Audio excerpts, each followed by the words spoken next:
ষষ্ঠ শ্রেণীর বিজ্ঞান নতুন বই থেকে আজকে আমরা প্রথম অধ্যায় বৈজ্ঞানিক প্রক্রিয়া পরিমাপ এই অধ্যায়টা পড়া শুরু করব। বাট এইটা পড়া সকলে বলতে পারে আমরা তো বিজ্ঞান রিডিং পড়তে পারি, বাট এর ভিতরে তোমাদের একটা কথা বলি, তোমাদের যেহেতু সৃজনশীল আসবে ৮ সেট সৃজনশীল, তার ভিতরে যে কোনো ৫ সেট লিখতে হবে, সংক্ষিপ্ত প্রশ্ন আসবে, দেন তার সাথে এমসিকিউ আসবে। তো কিভাবে পড়লে সবচেয়ে বেস্ট হয়, পড়ার আগে সর্বপ্রথম শুনে নাও। প্রতিটা লাইন বুঝে পড়ার ট্রাই করতে হবে। প্রতিটা লাইন কি বলতে চাচ্ছে সেটা তোমার খুঁজতে হবে। আর প্রতিটা লাইনকে এমনভাবে পড়তে হবে যাতে নেক্সট টাইমে তোমার আর পড়া না লাগে। আর যেগুলো খুবই গুরুত্বপূর্ণ প্রশ্ন আছে এর ভিতর তোমাদের দেখে পড়া অভ্যাস করতে হবে, কারণ আছে ইম্পর্টেন্ট যে কোশ্চেনগুলো আছে পড়তে হবে, এমসিকিউ এর জন্য হোক সিকিউ এর জন্য। আর অবশ্যই রিডিংগুলো সম্পূর্ণ পড়তে হবে, কারণ সৃজনশীল প্রশ্ন তোমাদের নিজেদের লিখতে হবে। কোনো যদি প্রতিটা বই অধ্যায় পেজ টু পেজ প্রতিটা পেজ ভালো করে পড়ো তাহলে কোনো গাইড বুক লাগবে না। আর আরেকটা কাজ করলে সবচেয়ে বেস্ট হয়, যারা ব্রিলিয়ান্ট এবং ভালো স্টুডেন্ট তারা একটা হ্যাবিট থাকে যেটা হচ্ছে নোট ডাউন করা, প্রতিটা প্রশ্ন নোট করে ফেলা প্রতিটা পেজ থেকে। তো এইভাবে পড়লে তোমাদের রেজাল্ট অনেক ভালো হবে। তো এইভাবে পড়ার অভ্যাসটা করা উচিত। চলো শুরু করি। দৈনন্দিন জীবনে আমাদের প্রতিনিয়ত বিভিন্ন ধরনের প্রশ্নের উত্তর খুঁজতে হয়। এগুলো হলো তোমরা বা তোমার উচ্চতা কত, তোমার ওজন কত, এখন কয়টা বাজে, আজকের তাপমাত্রা কত। এই প্রশ্নগুলোর উত্তরের জন্য দরকার উচ্চতা, ওজন, সময় এবং তাপমাত্রা মাপার জোকের। দৈনন্দিন জীবনে এই মাপ জোকের উপর আমরা নানাভাবে নির্ভরশীল। এই মাপ জোকের মাধ্যমে আমরা মূলত কোনো কিছুর পরিমাপ নির্ণয় করে থাকি। আর এই কোনো কিছুর পরিমাণ নির্ণয় করাই হলো পরিমাপ।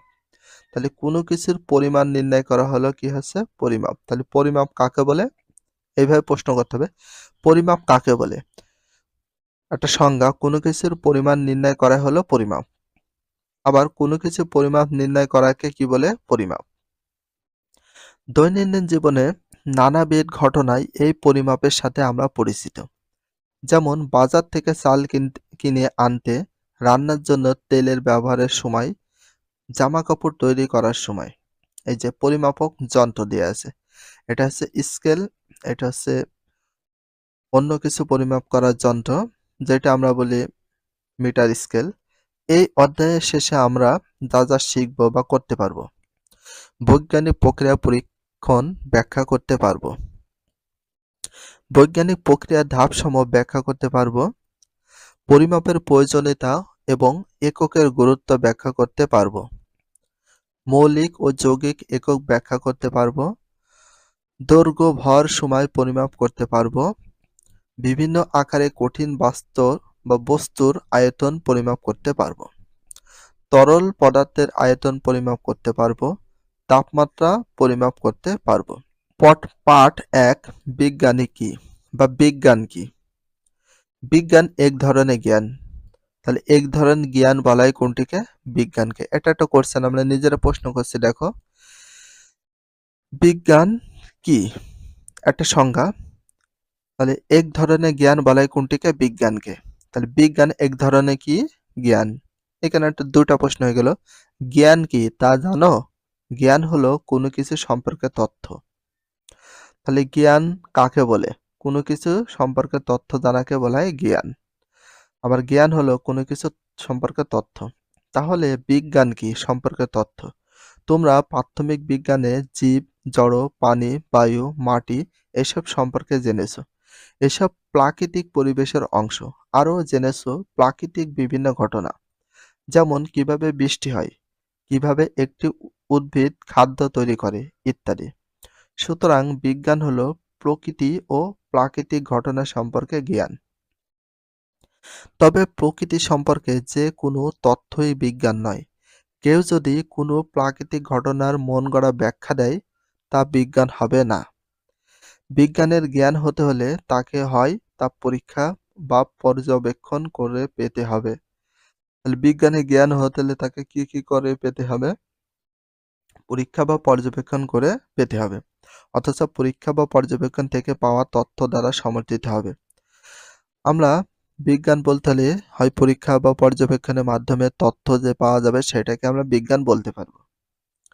বৃষ্টি কিভাবে হয় তা নিয়ে হয়তো তোমরা গল্প আকারে অনেকে ব্যাখ্যা শুনেছো, কিন্তু এ ধরনের ব্যাখ্যা কি বিজ্ঞান? না, এ ধরনের ব্যাখ্যা বিজ্ঞান নয়। কারণ এসব ব্যাখ্যা পরীক্ষা থেকে পাওয়া নয় বা কোনো পরীক্ষা এদেরকে সমর্থন করে না। এই জ্ঞান কিভাবে আমরা অর্জন করি? পরীক্ষা-নিরীক্ষা, পর্যবেক্ষণ ও যুক্তিযুক্ত চিন্তার মাধ্যমে আমরা বিজ্ঞানের জ্ঞান অর্জন করি। এগুলো বিজ্ঞানের প্রক্রিয়া। জ্ঞান যেমন বিজ্ঞান, জ্ঞান অর্জনের প্রক্রিয়াও বিজ্ঞান। তাহলে জ্ঞান যেমন বিজ্ঞান, আবার জ্ঞান অর্জনের প্রক্রিয়াকেও বলা হয় বিজ্ঞান। জ্ঞান যেমন বিজ্ঞান, আবার বিজ্ঞানও জ্ঞান, আর জ্ঞান অর্জনের প্রক্রিয়াকে বলা হয় বিজ্ঞান। তাহলে জ্ঞান অর্জনের প্রক্রিয়াকে কি বলা হয়? বিজ্ঞান। আর কি অর্জনের প্রক্রিয়াকে বলা হয় বিজ্ঞান? জ্ঞান অর্জনের প্রক্রিয়াকে। এভাবে আমরা দেখে রাখবো গুরুত্বপূর্ণ প্রশ্নগুলো। বিজ্ঞানে জ্ঞান অর্জনের জন্য যেমন বৈজ্ঞানিক প্রক্রিয়া দরকার, তেমনি দরকার একটি বিজ্ঞানসম্মত দৃষ্টিভঙ্গি বা মনোভাব। এগুলো হলো যুক্তিযুক্তভাবে চিন্তা করা, অপরের মতামতের মূল্য দেওয়া এবং নিজের ভুল স্বীকার করা। একে বিজ্ঞান মনস্ক বলে। তাহলে বিজ্ঞান মনস্ক কাকে বলে? মতামতের মূল্য দেওয়া এবং নিজের ভুল স্বীকার করে একে বিজ্ঞান মনস্ক বলে। বিজ্ঞানকে তাহলে কি বলা যায়? বিজ্ঞান হলো প্রকৃতি ও প্রাকৃতিক ঘটনা সম্পর্কে জ্ঞান, পর্যবেক্ষণ, পরীক্ষা থেকে পাওয়া বা পরীক্ষা-নিরীক্ষা দ্বারা সমর্থিত একটি বিজ্ঞানসম্মত দৃষ্টিভঙ্গি। তাহলে বিজ্ঞান কাকে বলে? সেই বিষয়টা এখান দিয়ে ক্লিয়ার করে। বিজ্ঞান হলো প্রকৃতি ও প্রাকৃতিক ঘটনা সম্পর্কে জ্ঞান, যা পর্যবেক্ষণ, পরীক্ষা থেকে পাওয়া বা পরীক্ষা-নিরীক্ষা দ্বারা সমর্থিত এবং একটি বিজ্ঞানসম্মত দৃষ্টিভঙ্গি। বিজ্ঞানে জ্ঞান যেমন গুরুত্বপূর্ণ, জ্ঞান অর্জনের প্রক্রিয়া বা পদ্ধতি তেমন গুরুত্বপূর্ণ। তাহলে আর সবচেয়ে বেশি গুরুত্বপূর্ণ হলো বিজ্ঞানসম্মত দৃষ্টিভঙ্গি। তাহলে সবচেয়ে বেশি গুরুত্বপূর্ণ কোনটাকে বলা হয়? বিজ্ঞানসম্মত দৃষ্টিভঙ্গি। বিজ্ঞানসম্মত দৃষ্টিভঙ্গিটাই সবচেয়ে বেশি গুরুত্বপূর্ণ। বৈজ্ঞানিক প্রক্রিয়ার ধাপ। বৈজ্ঞানিক যে প্রক্রিয়া রয়েছে সেটা ধাপ দেখো। তোমরা জানলে বিজ্ঞানের জ্ঞান হলো প্রকৃতি ও প্রাকৃতিক ঘটনা সম্পর্কে জ্ঞান। তাহলে বিজ্ঞান হলো প্রকৃতি ও প্রাকৃতিক ঘটনা সম্পর্কে জ্ঞানকে কি বলে? বিজ্ঞান। তাহলে বিজ্ঞান বলতে কি বোঝায়? এখানে দেখো, জ্ঞান হলো প্রকৃতি ও প্রাকৃতিক ঘটনা সম্পর্কে জ্ঞান। প্রকৃতি ও প্রাকৃতিক ঘটনা সম্পর্কে জ্ঞানকে বলা হয় বিজ্ঞান। প্রকৃতি ও প্রাকৃতিক ঘটনা সম্পর্কে জ্ঞানকে বলা হয় বিজ্ঞান। এখন প্রশ্ন হলো, বিজ্ঞানের জ্ঞান অর্জনে বিজ্ঞানের জ্ঞান অর্জনে কি একটি মাত্র নির্দিষ্ট প্রক্রিয়া রয়েছে? না, একাধিক উপায়ে বিজ্ঞানের জ্ঞান পাওয়া যায়। বিভিন্ন বিজ্ঞানী বিভিন্ন প্রক্রিয়া পদ্ধতিতে বিজ্ঞানের জ্ঞান অনুসন্ধান করেছেন, তবে তার মধ্যে অনেক ক্ষেত্রেই মিল ছিল। সে মিলের ভিত্তিতে বৈজ্ঞানিক প্রক্রিয়াকে নিম্নোক্তভাবে বর্ণনা করা যায়। প্রশ্ন বা সমস্যা। বিজ্ঞানের যে প্রক্রিয়াটা রয়েছে, প্রথমে কি হয় দেখো, প্রশ্ন ও সমস্যা নির্বাচন করতে হবে। কি সমস্যা বা প্রশ্ন সেটা। তার বিদ্যমান তথ্য সংগ্রহ করতে হবে। যে প্রশ্ন থেকে কিছু তথ্য সংগ্রহ করতে হবে। তারপরে সম্ভাব্য ফলাফল তোমার দিতে হবে। সম্ভাব্য হতে পারে। পরীক্ষণ বা পর্যবেক্ষণের পরিকল্পনা এবং উপাত্ত সংগ্রহ উপকরণ যেমন চেকলিস্ট তৈরি করতে হবে পরীক্ষা-নিরীক্ষা করার জন্য। পর্যবেক্ষণ ও উপাত্ত সংগ্রহ করতে হবে, মানে পরীক্ষা-নিরীক্ষা করার জন্য নির্দিষ্টভাবে কিছু তথ্য উপাত্ত সংগ্রহ করতে হবে। তারপরে প্রাপ্ত উপাত্ত সম্পর্কে এবার বিশ্লেষণ করতে হবে। তারপর সম্ভাব্য ফলাফল গ্রহণ করতে হবে, বর্জন। যেগুলো প্রয়োজন সেগুলো গ্রহণ করবে, আর যেগুলো প্রয়োজন না, যেগুলো একেবারে ভিত্তিহীন সেগুলো বর্জন করে দেবে। তারপর লাস্টে ফল প্রকাশ করতে হবে। প্রবাচিত বৈজ্ঞানিক প্রক্রিয়া ধাপসমূহ। এইভাবে বৈজ্ঞানিক পদ্ধতিতে তারা ধাপসমূহ প্রকাশ করে থাকে ফলাফলটা। তো ভিডিওটা এখানে শেষ করছি। ভিডিওটা যদি ভালো লাগে অবশ্যই চ্যানেলের সাবস্ক্রাইব, পেজ হলে ফলো করে দিও। তার সাথে একটি লাইক এবং একটা কমেন্ট করে দিও। আর নেক্সট ভিডিও পাওয়ার জন্য অবশ্যই বেল আইকনটা অল করে রাখো, যাতে নিউ ভিডিও আপলোড দেওয়ার সাথে সাথে সর্বপ্রথম তোমাদের কাছে নোটিফিকেশনটাও পৌঁছে যায়। If you love this video, please subscribe my channel, like, comment, share, hit the bell icon for getting next video. So everyone take care. Love you. Allah Hafiz. Bye bye. পরীক্ষণ বিজ্ঞানের নতুন জ্ঞান পাওয়ার একটি গুরুত্বপূর্ণ পদ্ধতি। আর বিজ্ঞানের নতুন জ্ঞান পাওয়ার একটি গুরুত্বপূর্ণ পদ্ধতিকে কি বলা হয়? পরীক্ষণ। এটা একটা প্রশ্ন, ঠিক আছে? আমি প্রশ্ন করছি যে বিজ্ঞানের নতুন জ্ঞান পাওয়ার একটি গুরুত্বপূর্ণ পদ্ধতিকে কি বলা হয়? পরীক্ষণ। অবশ্যই তোমরা নোট ডাউন করো, প্রতিটা ইম্পর্টেন্ট প্রশ্নগুলো নিজেরা তৈরি করবে, নিজেরা উত্তর করে লিখে রাখবে। এই পদ্ধতিতে কোনো বৈজ্ঞানিক প্রশ্নের উত্তর খোঁজার জন্য প্রথমে জানা বিদ্যমান তথ্যের আলোকে একটি আনুমানিক সিদ্ধান্ত গ্রহণ করেন। পরবর্তীতে তিনি পরীক্ষণের মাধ্যমে ওই অনুমতি সিদ্ধান্ত ঠিক হয়েছে কিনা তা যাচাই করেন। একজন পরীক্ষণের মাধ্যমে অনুমতি ঠিক হয়েছে কিনা সেটা যাচাই করতে হয়। পরীক্ষণের উপাত্ত বিশ্লেষণ করে যদি দেখা যায় অনুমতির সিদ্ধান্ত ঠিক ছিল না, তাহলে তিনি নতুন করে অনুমতির সিদ্ধান্ত গ্রহণ করেন। তারপর আবার তা পরীক্ষণের মাধ্যমে যাচাই করেন। পরীক্ষণের মাধ্যমে যাচাই করতে হবে তথ্য ঠিক আছে কিনা, সেইগুলো যাচাই করতে হবে, তারপরে বিজ্ঞান হওয়া যাবে। পরীক্ষণ পদ্ধতির মূল বৈশিষ্ট্য হলে এতে সকল কিছু স্থির রেখে একটি মাত্র চলক পরিবর্তন করা হয়।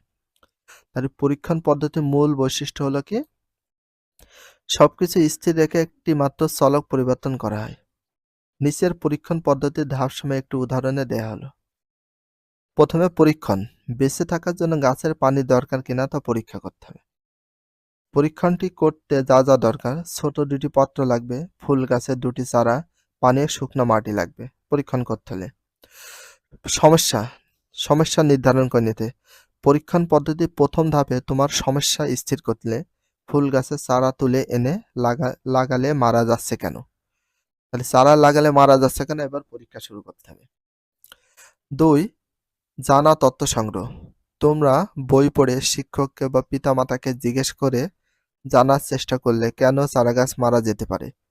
তোমরা জানলে যে পানি না পেলে চারাগাছ মারা যেতে পারে। মনে করো পানি না পেলে।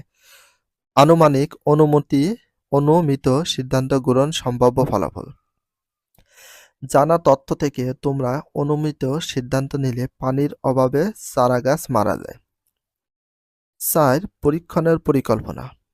এবার তোমরা পরীক্ষণের পরিকল্পনা করলে একটি বিষয় খেয়াল রাখতে হবে যে এ পরীক্ষার জন্য তোমাদের 2টি পাত্রে 2টি গাছ নিতে হবে। তোমরা কেবল 2টি পাত্রের মধ্যে একটি বিষয় পার্থক্য রাখতে পারবে, অন্য সবকিছু সমান সমান রাখতে হবে। না হলে তোমরা যেটি যাচাই করতে চাও তা করতে পারবে না। পরীক্ষণ: ছোট 2টি একই রকমের পাত্র নাও। মাটি বা প্লাস্টিকের টব জাতীয় হলে ভালো হয়। পাত্র 2টির তলায় ছোট ছিদ্র করো। প্রথম পরীক্ষণ করতে হবে, পাত্র 2টির তলায় ছোট্ট ছিদ্র করতে হবে। এবার শুকনো মাটি দিয়ে পাত্র 2টিকে ভরে দিতে হবে। ভরে দেওয়ার পরে কি করবে? এবার একই ধরনের 2টি চারাগাছ পাত্রে রোপণ করতে হবে, মানে লাগাতে হবে। একটিতে পানি দাও আর একটিতে শুকনো রাখো। 2টা চারাগাছ যেহেতু 2টা পাত্রে করব, তাহলে আমরা কি করবো? একটায় পানি দেবো আর একটা পানি দেবো না। 2টি গাছকে ছায়ায় রেখে দেবো, 2টা গাছে ছায়ায় রাখবো। পরের দিন গাছ 2টিকে পর্যবেক্ষণ করো। একটি গাছ প্রায় মরে গেছে, তাই না? অন্যটি সতেজ আছে। 6. উপাত্ত বিশ্লেষণ সিদ্ধান্ত গ্রহণ। 2টি পাত্রে একই ধরনের মাটি ছিল। 2 পাত্রে কি ছিল? একই ধরনের মাটিও ছিল। চারা গাছ 2টিকে পাত্র সহ একই জায়গায় রাখা হয়েছিল। 2টা চারা গাছ একই ছিল, একই মাটি ছিল, একই রকম পাত্র ছিল। তাদের মধ্যে পার্থক্য ছিল কেবল পানি। কোনো গাছের চারায় পানি দেওয়া হয়েছে আর একটা গাছের চারায় পানি দেওয়া হয়নি। একটিতে পানি দেওয়া হয়েছিল আর একটিতে পানি দেওয়া হয়নি। এ থেকে কি সিদ্ধান্ত আসা যায়? সিদ্ধান্ত নেওয়া যায় যে পানি না দেওয়ায় একটি চারাগাছ মারা গেছে। ফল প্রকাশ। তোমরা তোমাদের পরীক্ষণের ফল বিদ্যালয়ের বুলেটিন বোর্ডে লিখে প্রকাশ করতে পারো। এগুলো হলো পরীক্ষণ পদ্ধতির ধাপ, এগুলো বৈজ্ঞানিক পদ্ধতির ধাপ। পার্ট 4 আর 5, 4 থেকে 5 পর্যন্ত পরিমাপের প্রয়োজনীয়তা। আমরা অনেক সময় জানা অজানা নানাবিধ ঘটনাতে আন্দাজ করে পরিমাপ করে থাকি। যেমন তোমার পড়ার টেবিলের দৈর্ঘ্য কত, তুমি কখন স্কুলে রওনা দিবে, এদের মধ্যে পার্থক্য বা কি? এই সকল ক্ষেত্রে তোমরা নিশ্চয় আন্দাজ করে পরিমাপ করার চেষ্টা করো। বাস্তব জীবনে আবার অনেক কিছুই আছে যেখানে আন্দাজ করে পরিমাপ করা যায় না। যেমন স্কুলের বার্ষিক ক্রীড়া প্রতিযোগিতায় তুমি কোন গ্রুপে খেলবে, মানে এটা আন্দাজ করা যাবে, আন্দাজ করা হবে না। টেলিভিশনে কোন সংবাদের শিরোনাম শুনতে হবে সেটাও জানো না। এই সকল ক্ষেত্রে নির্দিষ্ট উচ্চতা বা সময়ের পরিমাপ একান্ত দরকার। আন্দাজ করে পরিমাপের ক্ষেত্রে সঠিক ফলাফল নাও পেতে পারো। সুতরাং সঠিক মান বা পরিমাণ নির্ণয়ের পরিমাপ খুবই প্রয়োজন। সঠিকভাবে মান জানা, সঠিকভাবে পরিমাণ নির্ণয় করা পরিমাপের খুবই প্রয়োজন। পরিমাপ ছাড়া সম্ভব না। মাপতে হবে। যেটা আমরা গুণি, পরিমাণ করি, ওজন দিই সেটাকে পরিমাপ বলা হয়। দৈনন্দিন জীবনে আমরা প্রত্যেকটি কাজে সঠিক পরিমাপের প্রয়োজনীয়তা অনুভব করি। এখানে একটা প্রশ্ন, দৈনন্দিন জীবনে আমরা প্রত্যেকটি কাজে কিসের প্রয়োজনীয়তা অনুভব করি? সঠিক পরিমাপের প্রয়োজনীয়তা অনুভব করি। সঠিক। যেমন বাজার থেকে চাল, ডাল কিনতে, জামা কাপড় তৈরি করতে কিংবা সময় মতো ক্লাস শুরু ও শেষ করতে আমাদের যথাযথ পরিমাপ দরকার। সঠিক পরিমাপ ব্যতীত একটি শ্রেণীকক্ষে কয় জোড়া টেবিল, বেঞ্চ রাখা যাবে? বাড়ির নির্দিষ্ট সীমানার মধ্যে কয়টা ঘর তৈরি করা যাবে? এমনকি কোনো কক্ষের আকৃতি কী রকম হবে তা বলা মুশকিল হবে। এছাড়া তরি-তরকারি রান্নার সময় পরিমাণ মতো বিভিন্ন প্রকার মশলা ব্যবহার করা খুবই জরুরি। জীবন বাঁচানোর জন্য যে ওষুধ তাও তৈরি করতে হয় পরিমাণের মতো। খেতেও হয় পরিমাণ মতো। দেখো, ওষুধ তৈরি হয় কিছু নির্দিষ্ট যে কেমিক্যালগুলো দেওয়া হয় পরিমাণ মতো। আবার নির্দিষ্টভাবে পরিমাপ করে দেয় কয়টি খেতে হবে, 1টা না 2টা না 5টা পরিমাপ করে দেয়। এক কথায় দৈনন্দিন জীবনে প্রায় প্রতিটি কাজেরই প্রয়োজন সঠিক পরিমাপের। খালি এক কথায় দৈনন্দিন জীবনে প্রতিটি কাজে প্রয়োজন হয় কিসের?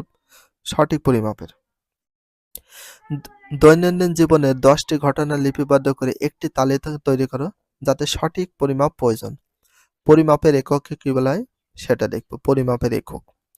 একখণ্ড রাশি বা রশি প্রায় 20 ফুট নিয়ে এটিকে তোমার প্রত্যেকে আলাদা করে নিজ নিজ হাত দিয়ে মাপলে কি দেখতে পাবে? কার হাতে কত হাত হলো? যেহেতু তোমাদের প্রত্যেকের হাতের মাপ ভিন্ন, তাই নিজ নিজ হাত দিয়ে মাপলে রশিটির দৈর্ঘ্য এক একজনের জন্য এক এক রকম হবে। আসলে হবে। এক্ষেত্রে হয়তো দেখবে একজন শিক্ষার্থী বলল যে রশিটির দৈর্ঘ্য তার হাতে 16 হাত এবং অন্য একজন শিক্ষার্থী বলল যে রশিটির দৈর্ঘ্য তার হাতে 17 হাত। উপরোক্ত কাজটি থেকে কি সিদ্ধান্ত নেওয়া যায়? কিভাবে এই পার্থক্য দূর করা যায়?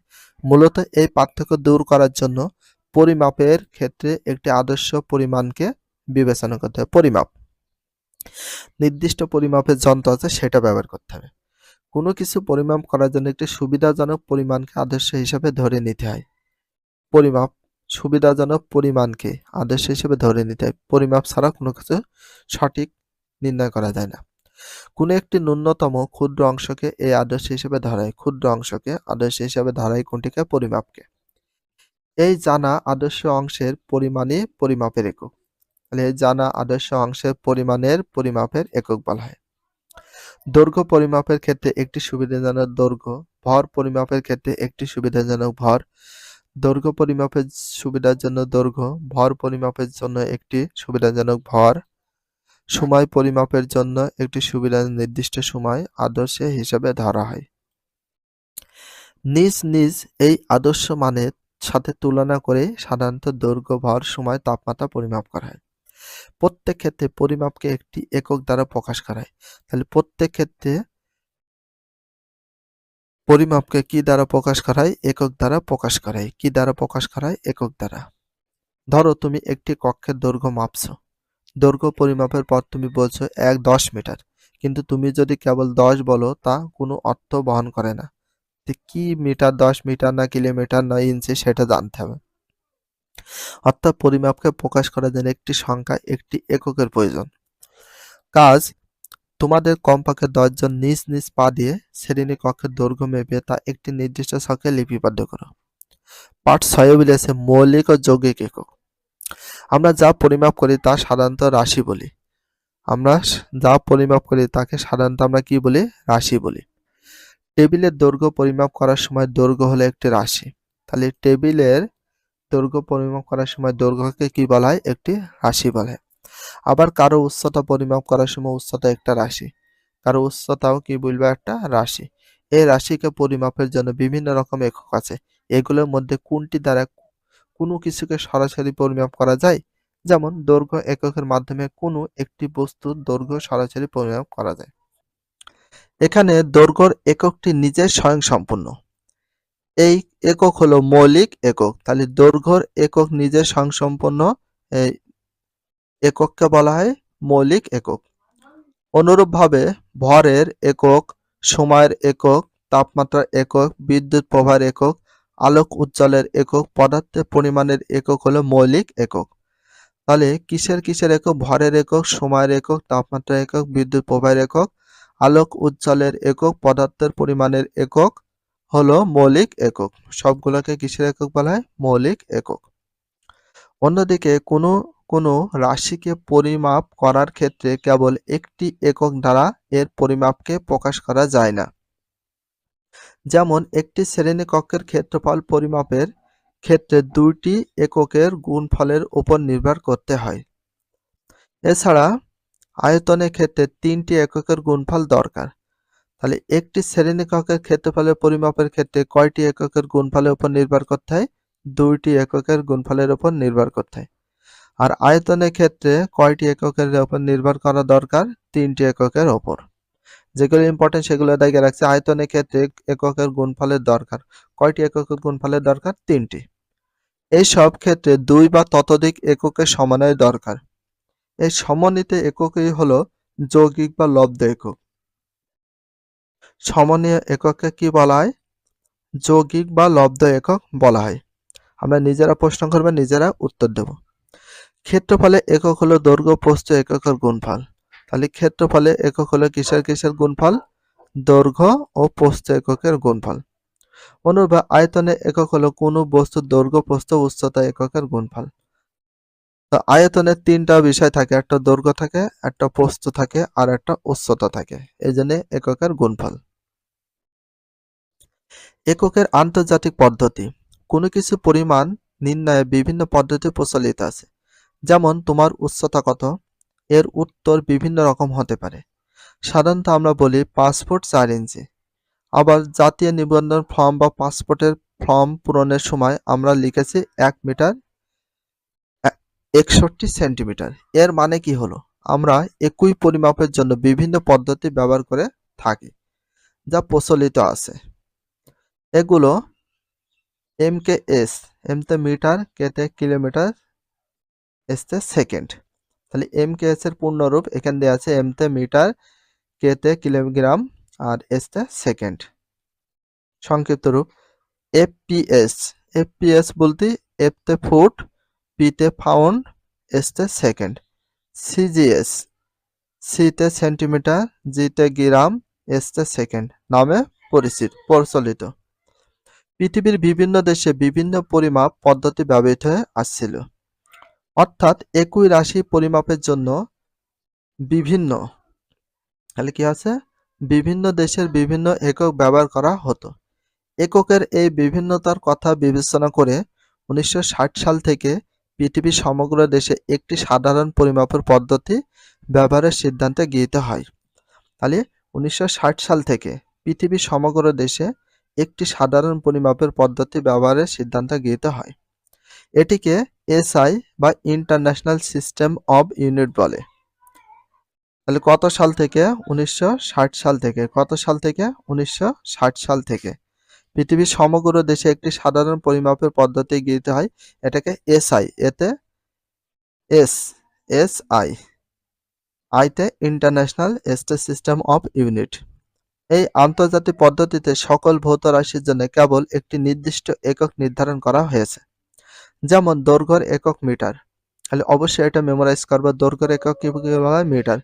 ভরের এককে বলা হয় কিলোগ্রাম। এইগুলো আমরা নিজে প্রশ্ন করছি, দেখো নিজে উত্তর দিচ্ছি। অবশ্যই এভাবে পড়া তোমাদের উচিত। প্রতিটা স্টুডেন্টের পড়ার সিস্টেমগুলো একটু দেখে নাও। দৈর্ঘ্যের একক কি বলা হয়? মিটার। ভরের একক কিলোগ্রাম। সময়ের একক কি বলা হয়? সেকেন্ড। তাহলে সময়ের একক কি বলা হয়? সেকেন্ড। তাপমাত্রার একক ক্যালভিন। তাপমাত্রার একক কি বলা হয়? ক্যালভিন। বিদ্যুতের একক হচ্ছে অ্যাম্পিয়ার। বিদ্যুতের এককের নাম কি? অ্যাম্পিয়ার। আলোক উজ্জ্বলের একক হচ্ছে ক্যান্ডেলা। আলোক উজ্জ্বলের একক কি? ক্যান্ডেলা। পদার্থ পরিমাপের একক হচ্ছে মৌল। পদার্থ পরিমাপের একক হচ্ছে মৌল। এগুলো মৌলিক একক। তাহলে মৌলিক এককগুলো অবশ্যই ভেরি ইম্পর্টেন্ট, তোমরা ভালো করে রিডিং করে নেবে। দৈর্ঘ্যের একক মিটার। তাহলে বর্তমানে দৈর্ঘ্য পরিমাপের আন্তর্জাতিক এককের ব্যবহার দেখা যায়। এই পদ্ধতিতে দৈর্ঘ্য একক হলো মিটার। তাহলে আমরা জানি দৈর্ঘ্য একক কি বলা হয়? মিটার। বিভিন্ন দেশের বিজ্ঞানীরা 1875 সালে একত্রে বসে দৈর্ঘ্যের একক মিটারে পরিমাণ নির্ধারণ করেন। তাহলে বিভিন্ন দেশের বিজ্ঞানীরা একত্রে বসে দৈর্ঘ্য পরিমাপের একক, তাহলে দৈর্ঘ্য পরিমাপের একক যে মিটার সেটা নির্ধারণ করে কত সালে? 1875 সালে। দৈর্ঘ্য পরিমাপের একক মিটার এটা নির্ধারণ করে কত সালে? 1875 সালে। 1875। এটা অনেক ইম্পর্টেন্ট, দেখো আমি দাইগে দিচ্ছি, তোমরা দাইগে রাখবা। প্লাটিনাম ইরিডিয়াম নামক মিশ্রিত ধাতুর তৈরি একটি দণ্ডের দুই প্রান্তে দুটি দাগ দেন। তাহলে তারা প্লাটিনাম ইরিডিয়াম নামক মিশ্রিত ধাতুর তৈরি একটি দণ্ডের কয় প্রান্তে দাগ দেন? দুই দণ্ডে বা দুই প্রান্তে দাগ দেন। তার ভিতর আছে প্লাটিনাম আর ইরিডিয়াম। এই মিশ্রিত ধাতুর দুই প্রান্তে দুইটা কি দেন? দাগ দেন। 0°C তাপমাত্রায় ওই দুটি নির্দিষ্ট দাগের মধ্যকার দূরত্বকে তারা 1 মিটার হিসেবে নির্ধারণ করেন। তাহলে তাপমাত্রার ওই দুটি নির্দিষ্ট দাগের মধ্যকার দূরত্বকে তারা 1 মিটার হিসেবে নির্ধারণ করেন। দৈর্ঘ্যের এককের গুণিতক ও ভগ্নাংশ। আমরা যখন কাপড়, টেবিলের দৈর্ঘ্য কিংবা কক্ষের দৈর্ঘ্য মাপি তখন মিটার এককটি ব্যবহার করি, কিন্তু একটি পেন্সিলের দৈর্ঘ্য মাপতে ব্যবহার করি সেন্টিমিটার, সংক্ষেপে সেমি। আবার আমরা যখন একটি পয়সার গুরুত্ব মাপতে যাব তখন আমরা কিন্তু এর চেয়ে ক্ষুদ্রতম একক ব্যবহার করে থাকি, এটি হলো মিলিমিটার বা সংক্ষেপে মিমি। মিলিমিটার বা সংক্ষেপে কি বলা হয়? মিমি। অন্যদিকে আমরা বেশি দূরত্ব পরিমাপ করতে যেমন ঢাকা থেকে সিলেটের দূরত্ব ব্যবহার করি কিলোমিটার, সংক্ষেপে কিমি। আমাদের দৈনন্দিন জীবনে কিলোমিটার, মিটার, সেন্টিমিটার, মিলিমিটার প্রয়োগ খুবই বেশি দেখা যায়। এদের মধ্যে সম্পর্ক হলো 1 কিলোমিটার সমান কত? 1000 মিটার। অবশ্যই এটা মেমোরাইজ করবা। 1 কিলোমিটার সমান ক হাজার মিটার? 1000 মিটার। তাহলে 1000 মিটার আবার কি হয়? 1 কিলোমিটার। 1 মিটার সমান 100 সেন্টিমিটার হয়। তাহলে 100 সেন্টিমিটারে কয় মিটার হয়? 1 মিটার হয়। দুই সাইডে আমরা ঘুরে ফিরে প্রশ্ন করে পড়ব। 1 সেন্টিমিটার সমান কত? 10 মিলিমিটার। আবার 10 মিলিমিটার সমান কত? 1 সেন্টিমিটার। তাহলে আমরা দুই সাইডে পড়ব। অবশ্যই মেমোরাইজ করে ফেলবা। ভরের একক। আন্তর্জাতিক পদ্ধতিতে ভরের একক হলো কিলোগ্রাম। তাহলে আন্তর্জাতিক পদ্ধতিতে ভরের এককে কি বলা হয়? কিলোগ্রাম। কিলোগ্রাম ভরের একক বলা হয় কোনটিকে? কিলোগ্রাম। তো কিলোগ্রাম কিসের একক? ভরের একক। ভর কিসের একক? কিলোগ্রামের একক। আমরা ঘুরে ফিরে পড়ব। সংক্ষেপে এটি কেজি হিসাবে পরিচিত। কিলোগ্রামের সংক্ষিপ্ত রূপ হচ্ছে কি? কেজি। ফ্রান্সের সাভ্রেতে অবস্থিত ওজন ও পরিমাপের আন্তর্জাতিক সংস্থার অফিসে সংরক্ষিত একটি দণ্ডের ভরকে এক্ষেত্রে আদর্শ হিসেবে ধরা হয়েছে। কম ভরের জন্য ব্যবহৃত একক হলো গ্রাম। তাহলে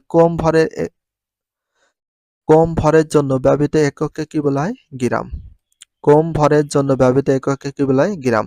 এছাড়া বেশি ভরের বস্তুর পরিমাপের ক্ষেত্রে ব্যবহার করা হয় কুইন্টাল বা মেট্রিক টন। বেশি ভরের বস্তু পরিমাপের ক্ষেত্রে ব্যবহার করা হয় কুইন্টাল বা মেট্রিক টন। কুইন্টাল বা মেট্রিক টন। তাহলে কুইন্টাল বা মেট্রিক টন হয়। 1 মেট্রিক টন সমান 10 কুইন্টাল। তাহলে 1 মেট্রিক টন সমান কত কুইন্টাল? 10 কুইন্টাল। আর 10 কুইন্টালে কয় মেট্রিক টন হয়? 1 মেট্রিক টন। ঘুরে ফিরে পড়ি।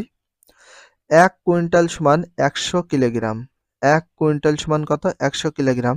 আর 100 কিলোগ্রামে কি হয়? 1 কুইন্টাল। 1 গ্রাম সমান 1000 মিলিগ্রাম। তাহলে 1 গ্রাম যদি 1000 মিলিগ্রাম হয় তাহলে 1000 মিলিগ্রামে কয় গ্রাম হয়? 1 গ্রাম। 1 কিলোগ্রামে ক হাজার গ্রাম হয়? 1000 গ্রাম হয়। আর 1000 গ্রামে হয় 1 কিলোগ্রাম, যেটাকে আমরা কেজি বলি। সময়ের একক। সকলে জানো সময়ের একক কি বলা হয়? সেকেন্ড।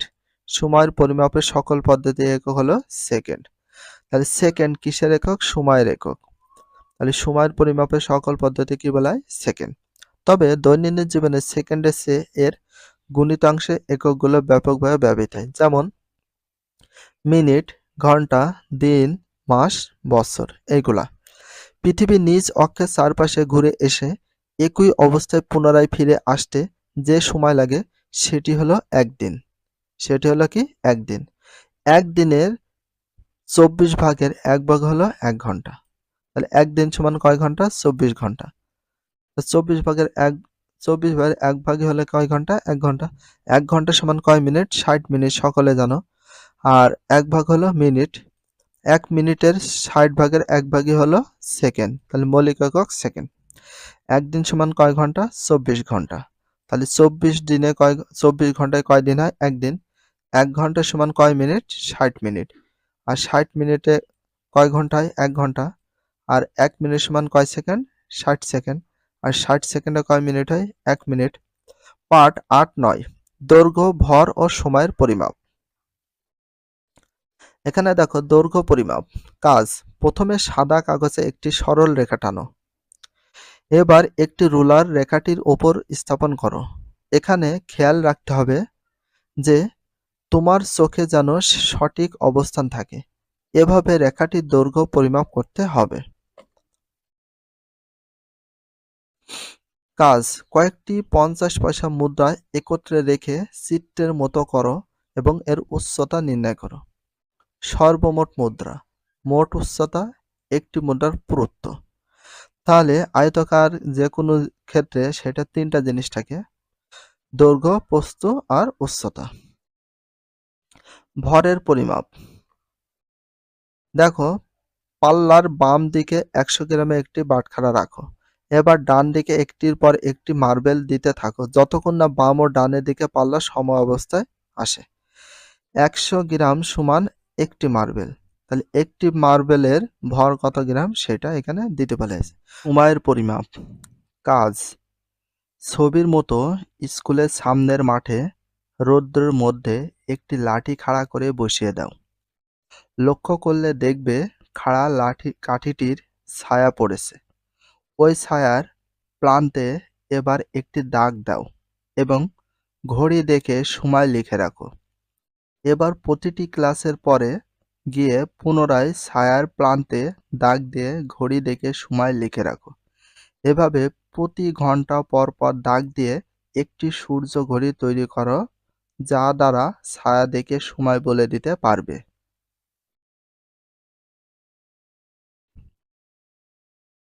তাহলে সূর্য ঘড়ি কিভাবে তৈরি হয় সে কথাটা এখানে উল্লেখ করা হয়েছে। ছায়া দেখে সূর্য ঘড়ি কিভাবে তৈরি করতে হবে সেই বিষয় নিয়ে এখানে আলোচনা করা হয়েছে। পার্ট 10 ক্ষেত্রফল ও তার পরিমাপ। তুমি তোমার ষষ্ঠ শ্রেণীর গণিত বইটি তোমার পড়ার টেবিলে রাখো। এখন একটু দেখার চেষ্টা করো এরকম বই আরো কয়টি পড়ার টেবিলে পাশাপাশি রাখা যাবে। আবার এও কি বলতে পারবে যে তোমার পড়ার টেবিলটি সমান কয়টি টেবিল তোমার পড়ার কক্ষে রাখা যাবে? চিন্তা করছো যে এই হিসাব তুমি কিভাবে বের করবে? আসলে এটি বোঝার জন্য তোমাকে তোমার পড়ার টেবিলের ক্ষেত্রফল বের করতে হবে। ক্ষেত্রফলের মাধ্যমে টেবিলে পৃষ্ঠা বা ঘরের মেঝে কতটুকু স্থান দখল করে আছে তা জানা যাবে। এটিকে পরিমাপ করতে হলে দৈর্ঘ্যকে প্রস্থ দিয়ে গুণ করতে হবে। তো এখানে একটা ইম্পর্টেন্ট কোশ্চেন যে ক্ষেত্রফলের সূত্র কি? দৈর্ঘ্য গুণিত প্রস্থ। আর যখনই দৈর্ঘ্য আর প্রস্থ একসঙ্গে হবে তখন হয়ে যাবে বর্গ একক দিতে হবে। তাহলে ক্ষেত্রফলের সূত্র দৈর্ঘ্য গুণিত প্রস্থ বর্গ একক। পাঠ 11 আয়তন ও তার পরিমাপ। সাধারণভাবে বোঝা যায় যে তোমার জ্যামিতি বাক্সটির তোমার বিজ্ঞান বইয়ের তুলনায় কম জায়গা দখল করে। আবার একটি ইট যে জায়গা দখল করে দুটি ইট তার চেয়ে বেশি জায়গা দখল করে থাকে। কমন একটা বিষয়। কোনো বস্তু যে জায়গা দখল করে তাকে এর আয়তন বলে।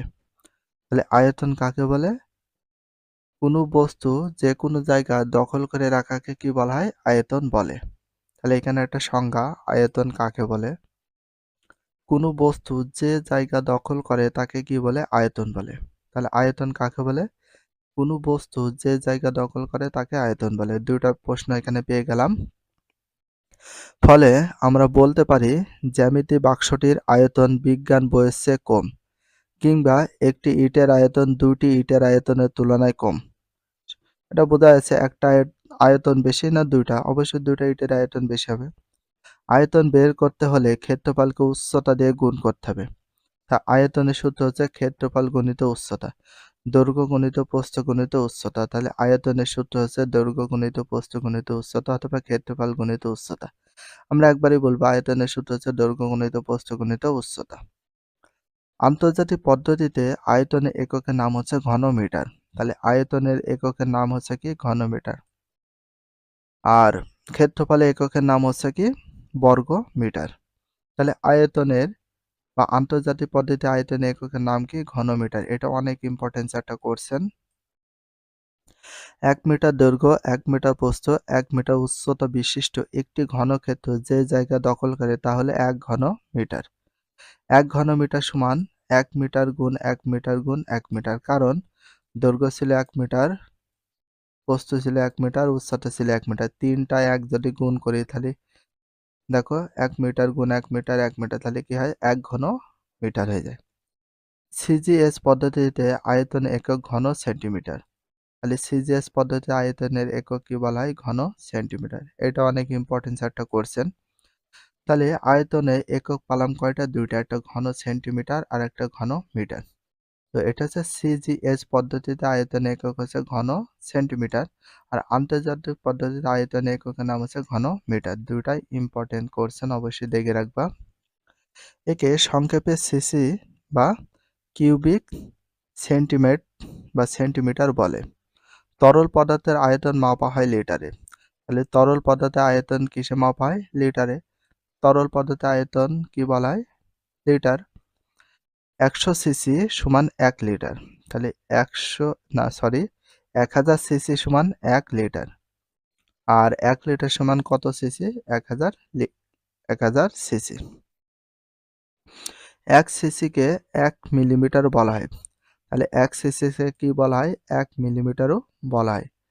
1 সিসিকে কি বলা হয়? 1 মিলিমিটারও বলা হয়। সুতরাং 1 লিটার সমান 100 সিসি। 1 লিটার সমান 1000 সিসি অথবা 1000 মিলিমিটার। তাহলে 1 লিটার সমান আমরা কি বলবো? 1000 সিসি অথবা 1000 মিলিলিটার। তাহলে এখানে আমরা এটা দাগে রাখবো। বিভিন্ন আকারে কঠিন বস্তুর আয়তন পরিমাপ।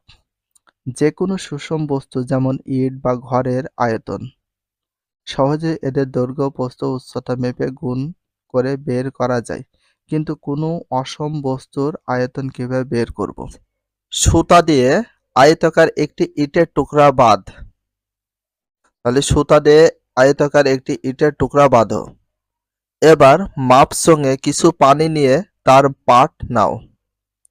এবার সুতার সাহায্যে ঝুলিয়ে আয়তাকার ইটের টুকরাটিকে মাপসঙ্গের মধ্যে ডুবাও এবং পুনরায় পাট নাও। দুটি পাটের পার্থক্য থেকে আয়তাকার ইটের টুকরা আয়তন বের করা যায়। এবার মাপার স্কেলের সাহায্যে আয়তাকার ইটের টুকরাটির দৈর্ঘ্য, প্রস্থ, উচ্চতা মেপে এর আয়তন মিলিয়ে নাও। এবার অন্য দুটি অসম কঠিন বস্তুর আয়তন নির্ণয়ের জন্য এদের পৃথকভাবে মাপসঙ্গের পানির মধ্যে ডুবাও। এবার আলাদা আলাদাভাবে পাট নিয়ে এদের আয়তন নির্ণয় করো। এখানে যেটা দেখা যাচ্ছে এটাকে বলা হয় মাপসং। সাবধানতা বজায় রাখতে হবে কি কি বিষয়? মাপসংয়ের পাট নেওয়ার সময় সাবধানতা অবলম্বন করতে হবে। প্রথমত, মাপসংটি একটি সমতল ক্ষেত্রের উপর সোজা রাখতে হবে। দ্বিতীয়ত, পাট নেওয়ার সময় চোখকে পানির সমান্তরাল নিয়ে যেতে হবে। তরল পদার্থের আয়তন নির্ণয়। পাঠ 12তে রয়েছে।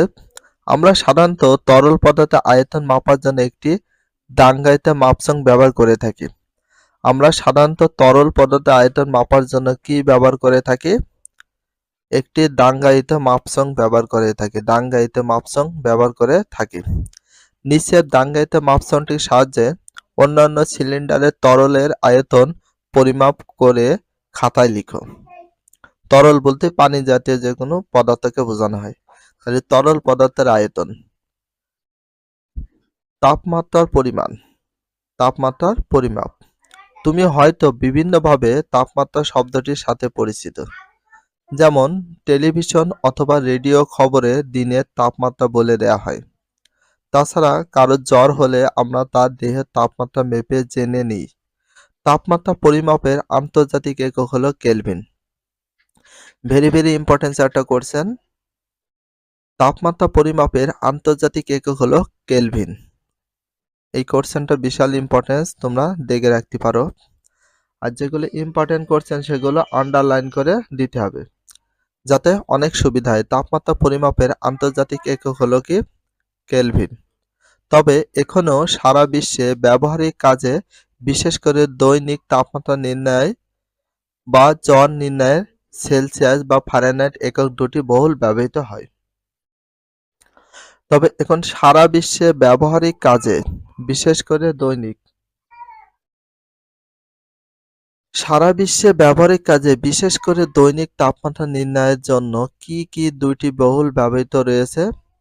একটা সেলসিয়াস আর একটা ফারেনহাইট একক। সেলসিয়াস আর ফারেনহাইট এককের দ্বারা তাপমাত্রা নির্ণয় করা যায়। নেই কাজ। প্রথমে একটি ডাক্তারি থার্মোমিটার নাও। ডাক্তারি থার্মোমিটার তো সবাই চেনো। থার্মোমিটার কি কাজে ব্যবহার করা হয়? জ্বর মাপার জন্য। এবার এর সাহায্যে কিভাবে তাপমাত্রা নির্ণয় করতে হয় তা বুঝে নাও। সাধারণত থার্মোমিটারে 94 থেকে 108 পর্যন্ত ফারেনহাইট স্কেল রাঙ্গায়িত করা থাকে। কত পর্যন্ত? 108 পর্যন্ত। তাহলে সাধারণত থার্মোমিটারে কত থেকে 94 থেকে 108 পর্যন্ত ফারেনহাইট স্কেলে দাঙ্গায়িত করা থাকে, মানে দাগা থাকে 108 মিটার পর্যন্ত। কোনো থার্মোমিটার আবার একই সাথে 35 থেকে 42 ডিগ্রি সেলসিয়াস স্কেলে দাঙ্গায়িত করা থাকে। কোনো থার্মোমিটারে 35 থেকে আবার কথায় 42 পর্যন্ত দাগা থাকে। এবার লক্ষ্য করে দেখবে থার্মোমিটারের ভিতরে একটি পারদ স্তম্ভ দেখা যাচ্ছে। তাহলে থার্মোমিটারের ভিতরে একটি কি দেখা যাচ্ছে? একটা পারদ স্তম্ভ দেখা যাচ্ছে। এই পারদ স্তম্ভের কারণে তাপমাত্রা পরিমাপ করা হয়ে থাকে। এটি তাপমাত্রা বৃদ্ধির সাথে সাথে উপরে উঠতে থাকে। তাহলে তাপমাত্রা যত বৃদ্ধি পাবে তত উপরে উঠতে থাকবে, সেটা কি? পারদ স্তম্ভটা। এবার তুমি থার্মোমিটারকে হাতের নিচে অথবা তোমার জিহ্বার নিচে রেখে দিলে 1 মিনিট পর দেখতে পাবে পারদ স্তম্ভের উচ্চতায় কোনো পার্থক্য হয়েছে কিনা। এ থেকে তুমি তোমার গায়ের তাপমাত্রা পরিমাপ করতে পারবে। থার্মোমিটার বেশিরভাগ ক্ষেত্রে আমরা জ্বর মাপার কাজে ব্যবহার করে থাকি। নতুন শব্দ: পরিমাপ, মৌলিক একক, যৌগিক একক, এসআই পদ্ধতি, মেট্রিক টন, কুইন্টাল। এই অধ্যায়ে আমরা যা শিখলাম, দৈনন্দিন জীবনে প্রায় প্রতিটি কাজে প্রয়োজনীয় সঠিক পরিমাপের বিষয়গুলো শিখলাম। একটি জানা আদর্শ অংশের পরিমাণকে পরিমাপের একক হিসেবে ধরা হয়। মৌলিক একক 60টি। তাহলে মৌলিক একক কয়টি ছিল? 60টি, সেটাও শিখলাম। যৌগিক একক শিখলাম। যৌগিক এককগুলো কি কি সেগুলো শিখলাম। তো অনুশীলনের শূন্য স্থান কিভাবে পূরণ করতে হয় সেই বিষয়টা আমরা দেখি। শূন্য স্থান দিয়েছে এখানে, পরিমাপের একক 2 প্রকার, সেগুলো কি কি সেখানে লিখতে হবে। চলো আমরা দেখি এগুলো শূন্য স্থান পূরণ করে আমরা কিছু বহু নির্বাচনী প্রশ্ন যেটা তোমাদের পরীক্ষা আসবে। এই কোয়ালিটি বহু নির্বাচনী প্রশ্ন তোমাদের আসবে। এমসিকিউ যেটাকে বলে এমসিকিউ, অনেকে বলে টিক, অনেকে বলে নৈর্ব্যক্তিক, আবার অনেকে বলে বহু নির্বাচনী। সবগুলো বিষয় একই জিনিস। চলো শূন্য স্থানগুলো পূরণ করি। 1 নাম্বার, পরিমাপের একক 2 প্রকার। তাহলে পরিমাপের একক কয় প্রকার? 2 প্রকার দিয়ে দিয়েছে। একটা হচ্ছে মৌলিক আর একটা হচ্ছে যৌগিক। তাহলে 2 প্রকার কি কি? মৌলিক আর একটা হচ্ছে যৌগিক। 2 নাম্বার, আন্তর্জাতিক পদ্ধতিতে এসআই এককের সংখ্যা কয়টি? 60টি। যে মৌলিক একক টোটাল রয়েছে 60টি, এখানে আন্তর্জাতিক পদ্ধতিতে এসআই এককের সংখ্যা কয়টি হবে? 60টি। 3 নাম্বার, সকল পদ্ধতিতেই সময়ের একক কি বলা হয়? সেকেন্ড। তাহলে সকল পদ্ধতিতেই সময়ের একক, সময় বলতে সেকেন্ড, সর্বনিম্ন কোনটা? সেকেন্ড, এই জন্য সময়ের এককে বলা হয় কি? সেকেন্ড। তো বহু নির্বাচনী কোশ্চেন গুলো দেখি। ভরের একক কোনটি? ভরের একক হচ্ছে কিলোগ্রাম। কারণ হচ্ছে যত ভর বা ওজন মাপি সেগুলো কিলোগ্রামে প্রকাশ করা হয়। তাহলে ভরের একক কোনটি? কিলোগ্রাম। 2 নাম্বার, একটি ইট যে জায়গায় দখল করে তাকে কি বলে? আয়তন। তাহলে একটি ইট যেখানে রেখে দিই সেখানে আয়তন জায়গা দখল করে, এমন করে ইট এখানে রেখে দিলে আয়তনটা জায়গা দখল করে রাখে। এবার 3 নাম্বার কোশ্চেনে আগে আমরা এখানে উদ্দীপক দেখতে পাচ্ছি দুইটা। নিচের চিত্র থেকে 3 আর 4 নাম্বার প্রশ্ন উত্তর দিতে বলেছে। তো এ নাম্বার চিত্র আর এটা হচ্ছে বি নাম্বার। দেখো 15 ঘন সেন্টিমিটার পাথর ফেলার পরে উচ্চতা হয়েছে 15 ঘন সেন্টিমিটার, আর 10 ঘন সেন্টিমিটার পাথর ফেলার আগের উচ্চতা। তো পাথর ফেললে তাহলে আয়তন বেড়ে গেছে। তো এখানে কি বলা হয়েছে?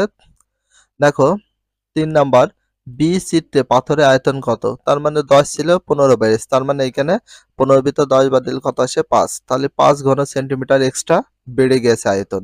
তাহলে পাথরের আয়তন হচ্ছে কত? 5 সেন্টিমিটার, 5 ঘন সেন্টিমিটার।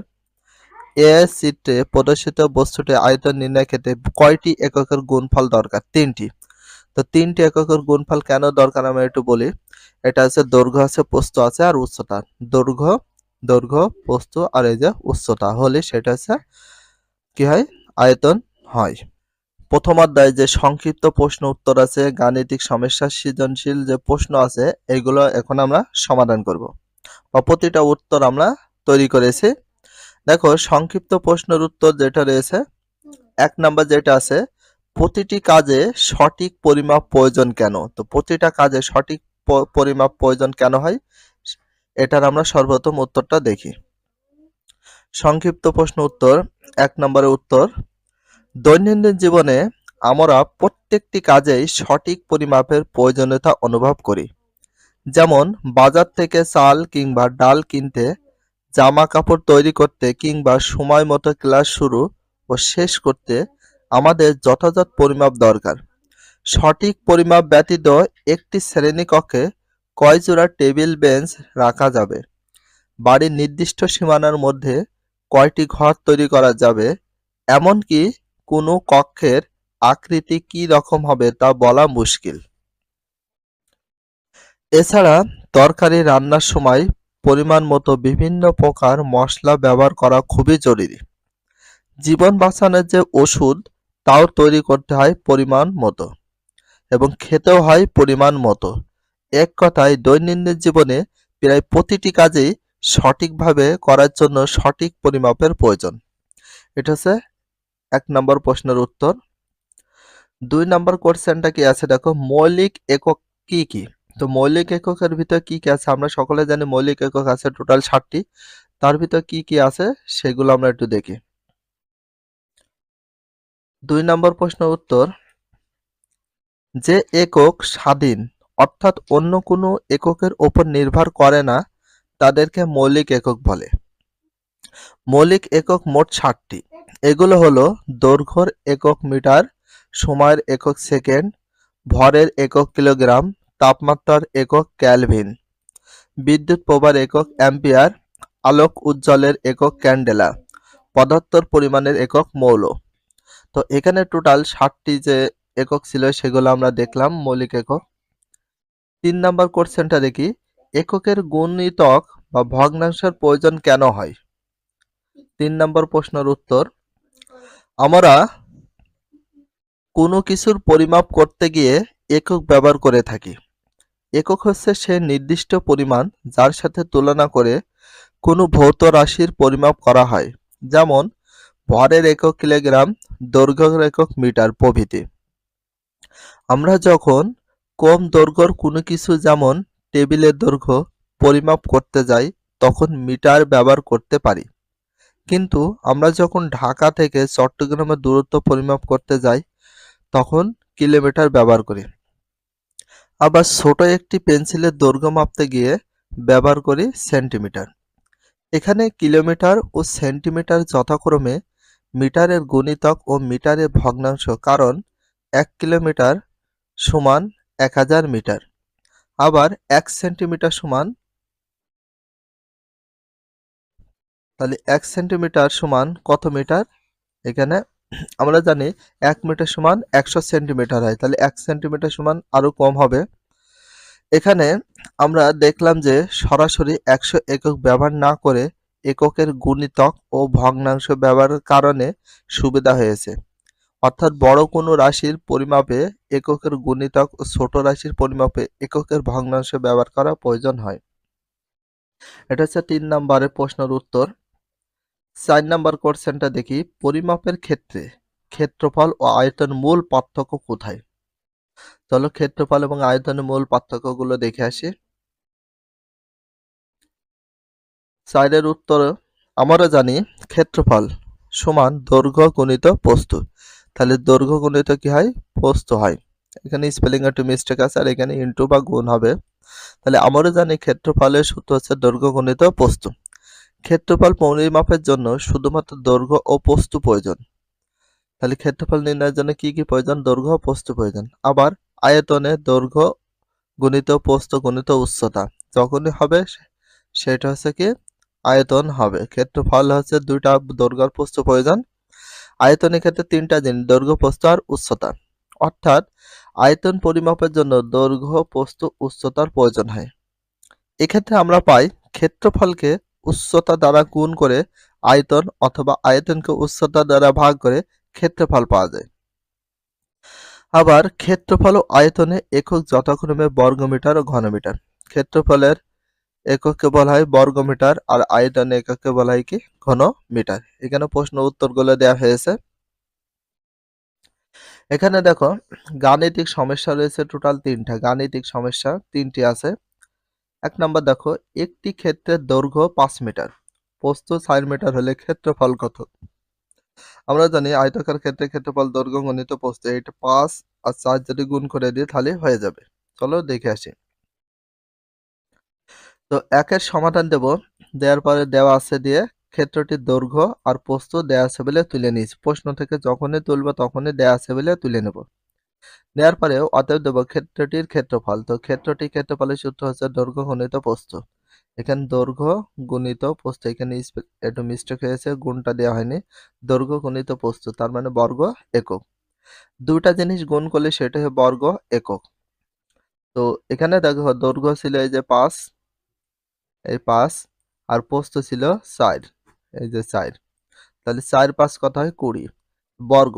এই যে এককের জায়গায় আমরা কি দেবো মিটার। এখানে যদি সেন্টিমিটার থাকে দিতাম বর্গ সেন্টিমিটার, এখানে যদি মিলিমিটার থাকে দিতাম বর্গ মিলিমিটার। এখানে রয়েছে মিটার, এই জন্য দেওয়া হয়েছে বর্গ মিটার। তাহলে ২০ বর্গ মিটার। অতএব ক্ষেত্রটি ক্ষেত্রফল ২০ বর্গ মিটার। এখানে আমরা একটা সমান ইউজ করতে পারি, ২০ বর্গ মিটার হয়ে গেল। শুধুমাত্র ক্ষেত্রফল চেয়েছিল সেটা আমরা সমাধান করে দেখিয়ে দিলাম। ২ নম্বরটা দেখি, গাণিতিক সমস্যা সমাধান। একটি কক্ষের ক্ষেত্রফল ২০ বর্গ মিটার। কক্ষটির দৈর্ঘ্য রয়েছে ৫ মিটার আর প্রস্থ রয়েছে কত? তার মানে এটা হচ্ছে ক্ষেত্রফল দিয়ে দিয়েছে আর দৈর্ঘ্যটাও দিয়ে দিয়েছে। এখন বের করতে হবে প্রস্থ। তাহলে এই ক্ষেত্রফলের সূত্র দৈর্ঘ্য গুণিত প্রস্থ, এই সূত্রটি আমরা প্রস্থ বের করব। চলো শুরু করি। ২ নাম্বার যে প্রশ্ন আছে, প্রথম কাজ আমাদের দেওয়া আছে বলে প্রশ্ন থেকে তুলে নেব। কক্ষের ক্ষেত্রফল হচ্ছে ২০ বর্গ মিটার। তাহলে কক্ষের ক্ষেত্রফল কত? ২০ বর্গ মিটার। তাহলে ২০ বর্গ মিটার হলো, এবং কক্ষের দৈর্ঘ্য রয়েছে ৫ মিটার। তাহলে কক্ষের দৈর্ঘ্য রয়েছে কয় মিটার? ৫ মিটার। এই দুটা বিষয় আমাদের দেয়া আছে প্রশ্ন। আমরা জানি ক্ষেত্রফল সমান দৈর্ঘ্য গুণিত প্রস্থ। এবার এইটাকে আমরা পক্ষান্তর করেছি, দৈর্ঘ্য গুণিত প্রস্থ আগে দিয়েছি, ক্ষেত্রফলটা দিয়েছি পরে, কারণ আমাদের প্রস্থ বের করতে হবে। তাহলে দৈর্ঘ্য, এখানে দেখো, তাহলে দৈর্ঘ্য গুণ প্রস্থ, এখানে দৈর্ঘ্য আর প্রস্থ কি হিসাবে? গুণ হিসাবে। প্রস্থ যদি আমরা রেখে দিই, যে এখানে প্রস্থ যদি রেখে দিই তাহলে দৈর্ঘ্য এখানে কি হিসাবে ছিল? গুণ হিসাবে। সমান ওই সাইড দিলে কি হয়ে যায়? ভাগ। তাহলে ক্ষেত্রফল ভাগ দৈর্ঘ্য। তাহলে ক্ষেত্রফল ভাগ কি দিলাম? দৈর্ঘ্য দিলাম। বা দাও, এবার প্রস্থ ছিল, এখানে দিলাম প্রস্থ। তাহলে ক্ষেত্রফল ছিল ক্ষেত্রফল। তাহলে এখানে দৈর্ঘ্য কি হিসাবে ছিল? গুণ হিসাবে। সমান ওই সাইডে যায় কি হয়ে যায়? ভাগ, দিয়ে দিলাম ভাগ। এখানে ক্ষেত্রফলের মান ছিল ২০ বর্গ মিটার, দিলাম ২০। আর দৈর্ঘ্যের মান ছিল ৫ দিলাম। তাহলে অতএব প্রস্থ, তাহলে ৫ দিয়ে ২০ কে ভাগ করলে কত হয়? ৪ মিটার। তাহলে এটা হচ্ছে অ্যান্সার হয়ে যাবে। তাহলে ৩ নম্বর প্রশ্নটার সমাধান দেখি। একটি বাক্স ২০ সেন্টিমিটার লম্বা এবং ১০ সেন্টিমিটার প্রস্থ এবং ৫ সেন্টিমিটার উঁচু বা উচ্চতা। ১০০ খানা বাক্সের আয়তন কত সেটা তোমাদের বের করতে হবে। একটি বাক্সর ২০ সেন্টিমিটার লম্বা, ১০ সেন্টিমিটার প্রস্থ, ৫ সেন্টিমিটার উঁচু। উঁচু বলতে উচ্চতা, প্রস্থ বলতে প্রস্থ, লম্বা বলতে দৈর্ঘ্য। তাহলে এখানে দেখো ৩ নম্বর প্রশ্নের সমাধানটা আমরা করি। ফার্স্টে দেওয়া আছে, দিয়ে কমা দেব, দিয়ে বাক্সটির দৈর্ঘ্য ২০ সেন্টিমিটার, প্রস্থ ১০ সেন্টিমিটার এবং উচ্চতা ৫ সেন্টিমিটার। এগুলো প্রশ্ন থেকে আমরা সর্বপ্রথম কি করব? তুলে নেব। এখানে আমরা ইকুয়াল দিতে পারি। অতএব একটি বাক্সের আয়তন, আয়তনের সূত্র হচ্ছে দৈর্ঘ্য গুণিত প্রস্থ গুণিত উচ্চতা। এখানে গুণটা দেওয়া হয়নি, মিস্টেক হয়েছে, তোমরা দিয়ে নিও।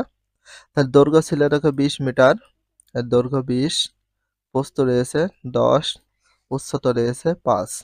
টোটাল এইগুলো গুণ করে হচ্ছে 1000 ঘন সেন্টিমিটার, কারণ তিনটা জিনিস যখনই গুণ করব তখন হয়ে যাবে ঘন একক, আর সেন্টিমিটার ছিল সেন্টিমিটার, তাহলে 1000 একক সেন্টিমিটার, 1000 ঘন একক সেন্টিমিটার, 1000 ঘন সেন্টিমিটার দিয়ে দেব।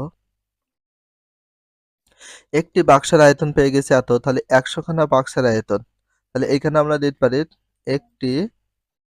একখানা বাক্সের আয়তন ছিল কত, সমান দিয়ে কত দেব, 1000 দিলাম ঘন সেন্টিমিটার। অতএব 100 খানা বাক্সের আয়তন 1 চেয়ে 100 বেশি, তাহলে কি হবে, গুণ হবে, গুণ হয়ে কত, এখানে দেখো 100 এর সাথে যখন আমরা 1000 গুণ করব তাহলে কত হচ্ছে, এখানে আমাদের তিনটা মিলে শত, এটা হাজার, 1 লক্ষ, তাহলে 1 লক্ষ ঘন সেন্টিমিটার। তো আমরা এই লাইনটা বাড়িয়ে দেব, 1 ঘন সেন্টিমিটার বা একটি বাক্সের আয়তন হচ্ছে 1000 ঘন সেন্টিমিটার, তাহলে 100 খানা বাক্সের আয়তন বেশি, আর বেশি হলে কি হয়, গুণ, আমরা এই লাইনটা করে দিতে পারবো। অতএব 100 খানা বাক্সের আয়তন পেলাম 1 লক্ষ ঘন সেন্টিমিটার। এটা হচ্ছে 3 নম্বর প্রশ্নের সমাধান। এবার বিষয় হচ্ছে এখানে আমাদের দুইটা সৃজনশীল কোশ্চেন বা প্রশ্ন আছে, সেগুলো দেখি। 1 নাম্বার, ফারানের পড়ার ঘরের ক্ষেত্রফল 40 বর্গমিটার, যার দৈর্ঘ্য 10 মিটার। তার পড়ার টেবিলের দৈর্ঘ্য 1 মিটার এবং প্রস্থ 50 সেন্টিমিটার। ফারানের মা সম আকৃতির আরেকটি টেবিল সেই ঘরে রাখলেন। ক নাম্বার আছে দৈর্ঘ্যের একক কি? তাহলে এখানে দৈর্ঘ্যের একক কি সেটা আমরা একটু দেখি।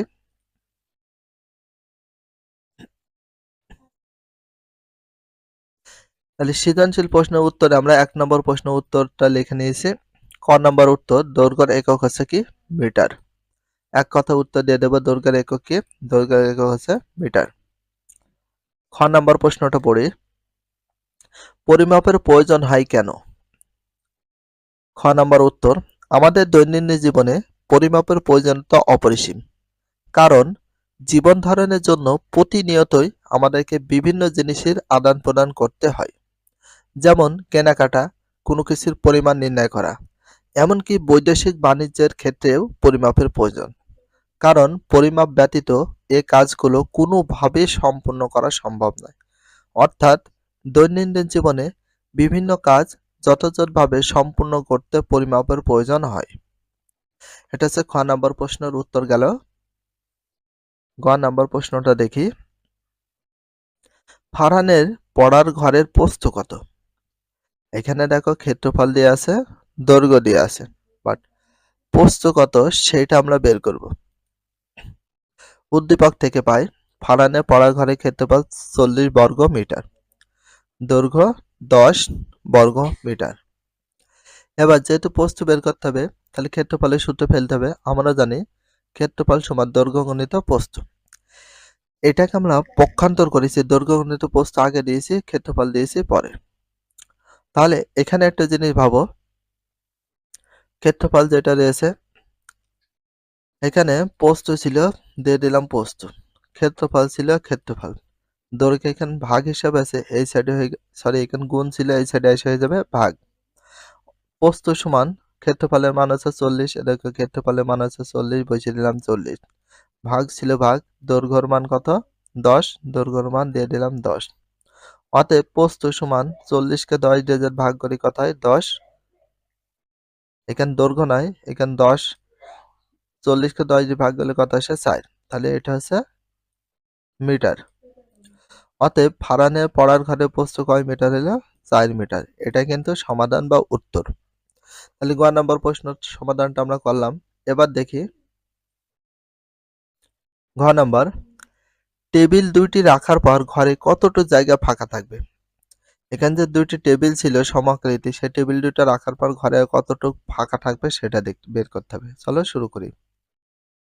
ঘ নম্বর উত্তর, উদ্দীপক থেকে পাই, ফারহানের পড়ার ঘরের ক্ষেত্রফল ছিল 40 বর্গ মিটার, পড়ার টেবিলের দৈর্ঘ্য ছিল 1 মিটার, পড়ার টেবিলের প্রস্থ ছিল, এখানে আমরা অতএব দিতে পারি, তাহলে পড়ার টেবিলের প্রস্থ ছিল 50 সেন্টিমিটার, তো 50 সেন্টিমিটারকে আমরা মিটারে প্রকাশ করব। যখনই মিটারে প্রকাশ করব তখন আমরা 50 ভাগ কত দেব, 100, তাহলে 1 মিটার সমান কত সেন্টিমিটার? 100 সেন্টিমিটার। এটা আমরা লিখে নিতে পারি 1 মিটার সমান কত? 100 সেন্টিমিটার। এই সেন্টিমিটারকে যখনই মিটারে প্রকাশ করবে তখন 100 দিয়ে ভাগ দিয়ে দিতে হবে। আমরা এইভাবে দিতে পারি। এটা দিয়ে ভাগ করলে কত হয়? 0.5 অথবা 50কে 100 দিয়ে ভাগ করলে 0.5 এটা আছে। তারপরে দেখো, অতএব পড়ার টেবিলের ক্ষেত্রফল দৈর্ঘ্য গুণিত প্রস্থ। দৈর্ঘ্য পালাম 10 মিটার, প্রস্থ পালাম 0.5 মিটার। এটা টেবিলের ক্ষেত্রফল বের করলাম। প্রস্থ ছিলেন আমরা বের করলাম সেন্টিমিটার থেকে মিটারে প্রকাশ করে। তাহলে পড়ার টেবিলের ক্ষেত্রফল পেয়ে গেলাম 0.5 বর্গ মিটার। অতএব একটি টেবিলের ক্ষেত্রফল কত? 0.5 বর্গ মিটার একটি টেবিলের ক্ষেত্রফল। তাহলে দুইটি টেবিলের ক্ষেত্রফল হচ্ছে যোগ করলে হবে 0.5 প্লাস 0.5, তাহলে হয়ে গেল 1 বর্গ মিটার হয়ে গেল। অতএব ঘরে ফাঁকা জায়গার ক্ষেত্রফল কত ছিল? ক্ষেত্রফল ছিল মাত্র 40 বর্গ মিটার। সেখান থেকে যদি আমরা 1 বর্গ মিটার যদি বাদ দিয়ে দিই তাহলে হয়ে যায় কত? 39 বর্গ মিটার। কারণ ফাঁকা ঘরের ক্ষেত্রফল হচ্ছে 39 বর্গ মিটার, কারণ টোটাল ঘরটা ছিল 40 বর্গ মিটার আর টেবিল দুটা রাখা হয়েছে হাফ হাফ করে 1 বর্গ মিটার, তাহলে থাকে হচ্ছে 39 বর্গ মিটার। অতএব টেবিল দুটো রাখার পর ঘরের 39 বর্গ মিটার ফাঁকা জায়গা থাকবে। এটাই কিন্তু সমাধান। এবার আমরা 2 নম্বর প্রশ্নটা সমাধান করব। এখানে হবে আমাদের 2 নম্বর প্রশ্ন। ফার্স্ট টাইমে আমরা এখানে যে উদ্দীপক আছে সেটা কিন্তু আমরা পড়ে নেব। দেখো, হোসেন উদ্দিন সরকার একজন রপ্তানিকারক। এবছর তিনি বিদেশে 5 মেট্রিক টন পাট রপ্তানি করেন। তিনি ব্যবসা বাণিজ্যের ক্ষেত্রে পূর্বে এফপিএস পদ্ধতি ব্যবহার করলেও বর্তমানে এমকেএস পদ্ধতি ব্যবহার করেন। ক নম্বর, ক্যান্ডেলা কি? ক্যান্ডেলা কাকে বলে বা কি? ক উত্তর, ক্যান্ডেলা হলো দীপন ক্ষমতা অর্থাৎ আলোক উজ্জ্বল্য পরিমাপের একক ক্যান্ডেলা। খ নম্বর, যৌগিক একক ব্যাখ্যা করো। খ নম্বর, যেসব একক একাধিক মৌলিক এককের সমন্বয়ে গঠিত তাদেরকে যৌগিক একক বলে। যেমন আয়তনে একক ঘনমিটার, যা 3টি মৌলিক দৈর্ঘ্য, প্রস্থ ও উচ্চতার একক মিটারের গুণফল, তাই আয়তনে একক একটি যৌগিক একক। গ নম্বর, এবছর হোসেন উদ্দিন সরকার কত কিলোগ্রাম পাট রপ্তানি করলেন? কিলোগ্রাম মানে কত কেজি? গ নম্বর উত্তর, উদ্দীপক হতে পায়। হোসেন উদ্দিন সরকার এবছর পাট রপ্তানি করেন 5 মেট্রিক টন। 5 মেট্রিক টন রপ্তানি করেছে। আমরা জানি 1 মেট্রিক টন সমান 1000 কিলোগ্রাম। 1 মেট্রিক টন সমান কত? 1000 কিলোগ্রাম। অতএব 1 মেট্রিক টন সমান 1000 কিলোগ্রাম হয়, তাহলে 5 মেট্রিক টন সমান হবে 5000 কিলোগ্রাম। অতএব 5 মেট্রিক টন সমান 5000 কিলোগ্রাম। অতএব এই বছরে হোসেন উদ্দিন সরকার 5000 কিলোগ্রাম বা 5000 কেজি পাট রপ্তানি করেন। যেহেতু কিলোগ্রামের কথা উল্লেখ করেছে যে কিলোগ্রাম, মেট্রিক টন থেকে আমরা কিলোগ্রামে প্রকাশ করে দিলাম। এটা হচ্ছে গ নম্বর প্রশ্নের উত্তর। ঘ নম্বর দেখি, উদ্দীপকে উল্লেখিত পদ্ধতি দুইটির মধ্যে কোনটি সুবিধাজনক? তোমার মতামত বিশ্লেষণ করো। এই যে এফপিএস পদ্ধতি আর এমকেএস পদ্ধতি কোনটা সুবিধা সেটা তোমাদের বের করে দেখতে হবে। এবার দেখি আমরা ঘ নম্বর উত্তর, উদ্দীপকে উল্লেখিত পদ্ধতি দুটির মধ্যে এমকেএস পদ্ধতি সুবিধাজনক। মতামত বিশ্লেষণ করা হচ্ছে। পরিমাপের জন্য পূর্বে বিভিন্ন ধরনের পদ্ধতি প্রচলিত ছিল। এখনো কয়েক ধরনের পদ্ধতি আমরা ব্যবহার করে থাকি, যেমন এমকেএস, এফপিএস এবং সিজিএস পদ্ধতি। 3টা পদ্ধতি ব্যবহার করে থাকি। পৃথিবীর বিভিন্ন দেশেও এককের বিভিন্ন ধরনের পদ্ধতি ব্যবহার হয়ে আসছিল। পরবর্তীতে 1960 সালে পৃথিবীর বিভিন্ন দেশের বিজ্ঞানীগণ একটি সাধারণ পরিমাপের পদ্ধতি উদ্ভাবন করেন, যা এককের আন্তর্জাতিক পদ্ধতি বা এসআই পদ্ধতি অর্থাৎ ইন্টারন্যাশনাল সিস্টেম অফ ইউনিট বলে পরিচিত। ইন্টারন্যাশনাল সিস্টেম অফ ইউনিট বলে পরিচিত। আর এই আন্তর্জাতিক পদ্ধতিটি এমকেএস পদ্ধতি অনুসরণ করে। এমকেএস পদ্ধতির দৈর্ঘ্য একক হচ্ছে কি? মিটার। ভরের একক কিলোগ্রাম, সময়ের একক সেকেন্ড, যা এসআই পদ্ধতি এককের অনুরূপ। আবার এফপিএস পদ্ধতি দৈর্ঘ্যের একক ফুট, ভরের একক পাউন্ড আর সময়ের একক সেকেন্ড। দেখা যাচ্ছে এই এককগুলো আমরা সাধারণত কম ব্যবহার করে এমকেএস পদ্ধতি এককেই বেশি ব্যবহার করে থাকি। অতএব উপরোক্ত আলোচনা থেকে বলা যায় উদ্দীপকে উল্লেখিত পদ্ধতি দুটির মধ্যে এমকেএস পদ্ধতি সুবিধাজনক।